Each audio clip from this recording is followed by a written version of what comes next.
Healthy people in healthy couples, in healthy relationships, they want their partner to win in life. Now, let me explain what I mean by win. This is not a win-lose scenario. No one's winning and losing. Not like I will sacrifice myself so that you can win. Right. Yeah. It's not a winning of an argument. It's, I want my partner to feel like they're winning in life in general, including in our relationship. So are you constantly looking for ways that your partner is wrong or not doing something correctly, something that you need to correct, something that they're not getting right? Are you constantly looking for those ways, and are you bringing them up to your partner? You will program your mind this way to only see those things. We all have the whole spectrum in us, right?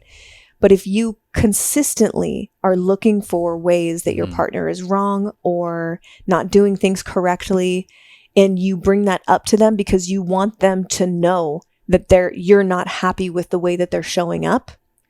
I'm not saying whitewash. I'm not saying bypass. I'm not saying don't speak up when something is important to you, but we all know that feeling. We all know the feeling when you want your partner to know that they're wrong, when you want them to feel wrong.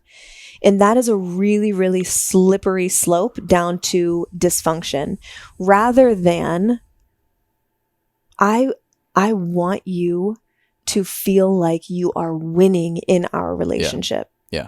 And I'll stop there for now and let you bring in your thoughts. Well, no, I think that's great. And I think that the silent tests, which can probably fall under a host of these 6 that we talk about today, but the silent test, an example for that would be, I tell him to clean up his socks all the time off the floor. Yeah. And I'm going to intentionally leave some socks around to see if he picks them up. Or maybe it's not socks, but it's a shirt or something else, or dishes. Mm-hmm. And you're like, I wonder if he's got the brains to be able to, intuit that it's more than just socks, right? And then he doesn't do it. And these are these silent tests. So that's definitely an attribute of this wanting their partner to win. The other thing that I think of is just like, I think it happens when you start out in relationships where you are genuinely desiring them to succeed, be happy, and find fulfillment in the relationship, but also their life. Mm-hmm. You want them to be healthy and vital. You want them to have career success. You want them to have hobbies and be independently able to fill up their cup without having to have the relationship be their source for vitality and happiness.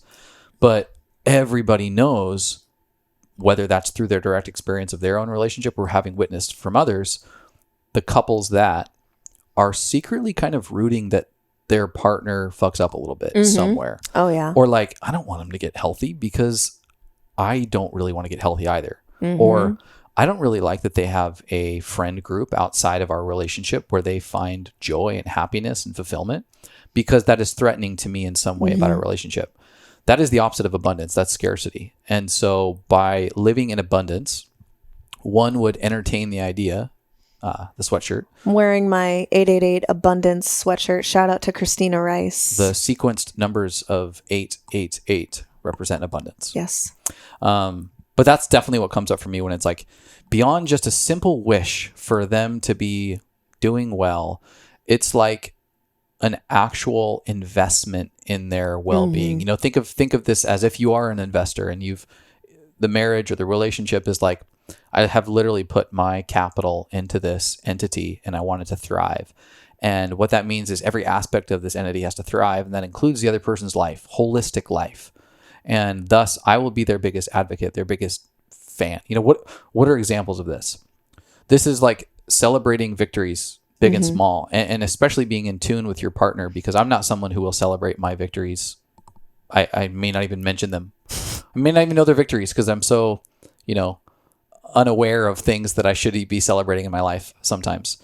But I think back on like when I passed my CPA exam when I was like 20 something, and you were really excited for me, and that just felt so good. I remember you making me like a little gift basket or something, and I was like, oh my God, that's so cool.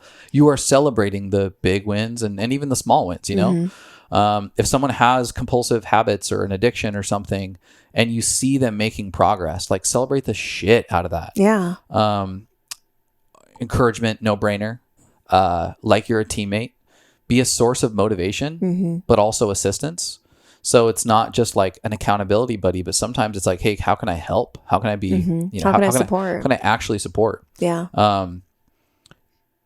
Little important nugget here is, even if you may disagree with a decision they've made, if you trust them enough to partake in their endeavor, commit to rooting for them and wanting them to win. Let's say, because this probably happens in relationships, one partner decides to transition their job, or they are changing salaries or something, and the husband or wife or boyfriend or girlfriend maybe doesn't necessarily think that's the best move for them. Like, hey, you kind of got a good setup here. Like, what are you thinking about? But if you trust that individual, and then that they've made that decision to make an occupation or a livelihood transition, to be in this desire for them to win, you would then be like, hey, yeah, I have other thoughts, but you have made that decision, and I'm going all out now for you to be successful at this. We are in this together, you know?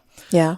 So that's kind of a little extra nuance that I was thinking about as it pertains to this one that I thought of. Yeah, I love that. We were just watching Jeff Bezos interview last night, and he said something really similar, but in a business context, where he was saying, as a CEO, you know, he has people coming to him all the time with ideas, and some of them he wholeheartedly disagrees, but this person is on the ground, boots on the ground. They're in the situation, they're closer to the situation. And so he says, well, if I trust this person, I've hired this person, I know them a long time, I trust their judgment, even though I disagree, I'm going to commit. So he calls it disagree and commit. And I love that stance. It's like, yeah, a relationship isn't a business, but some of the concepts really do apply well, where it's like, hey, I might disagree with you, but I'm going to be all in on what you've chosen for your life. I'm going to be your biggest support. You know, because the alternative is just a tough place for the other person to be. Even if it doesn't turn out well, the last thing that you want it to be, that you want it to sound like or be like, is like, see, I told you so. Totally. Told you so. People are waiting for it. that I told you so moment. I knew it. It's like, if you disagree, you're almost wanting them to fail because you want to be able to tell them I told you so. Yeah, for sure. Which sucks. For sure. So that's definitely something that we avoid, and we encourage other people to avoid.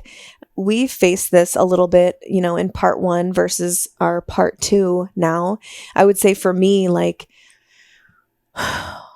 there were definitely times when my feelings were hurt, and instead of bringing it up in a really constructive way that I would now, like, hey, can I talk to you about something? Like, my feelings were really hurt when you XYZ. Can we talk about this? I would go silent. I would go like radio silent, MIA, and I would just be like a ghost, emotionless, not laughing with you. You'd make a joke and I'd be like, I'm still pissed from what you said, and I need you to know that I'm unhappy, that I'm hurt. And I didn't want you to win. I didn't want you to win in that scenario. I wanted you to feel like you were losing, so that you would figure it out and come to me and say, you know, I fucked up or whatever. And that's really just cruel to your partner, because sometimes they don't even know that they've hurt your feelings. Sometimes you did, but sometimes you didn't. And it's just cruel. And it's also you suffer way longer than you need to. So again, speaking to like, I'm creating the situation. Yes, you hurt my feelings, but if I just brought it to you in a constructive way, like I do now, we could have been over and done with this. Like, you probably would have said like, oh my God, babe, I'm sorry, I didn't mean that. Or we could have had some constructive dialogue around it. So that was definitely something in part 1 where I definitely felt like I didn't want you to feel like you were winning in that situation. Yeah. No, and I had similar, like when we were in part 1, I had left Christianity in college and was really going through this sort of like just absolute frustration with Christianity at large. And even though you weren't necessarily a practicing Christian, you had not gotten to that place. And so I just continued to want to put evidence in front of you that would nudge you towards the direction that I was taking around scientific materialism and stoicism and some of these other lanes that I'd interacted with, instead of just rooting for you to have a relationship with the metaphysical in any way, shape, or form, or at least just rooting for you to be a part of finding something that you found purpose in that was greater than just our human existence. And that's what changed in part 2 is, you were still a Christian when we got back together. And the way that I approached that was I had just zero interest in, getting you to change or rooting against you, almost in part 1, it was like rooting you to stub your own foot underneath the umbrella of Christianity that you were a part of. Yeah. And in part 2, it was like, I want you to win in the way that you relate to what you call God. And if that's Christianity right now and you feel like you're winning, fuck yeah. Thank you so much for listening. If you enjoyed that, check out right over here for some more fun clips. Oh, and you're going to want to subscribe. Bye.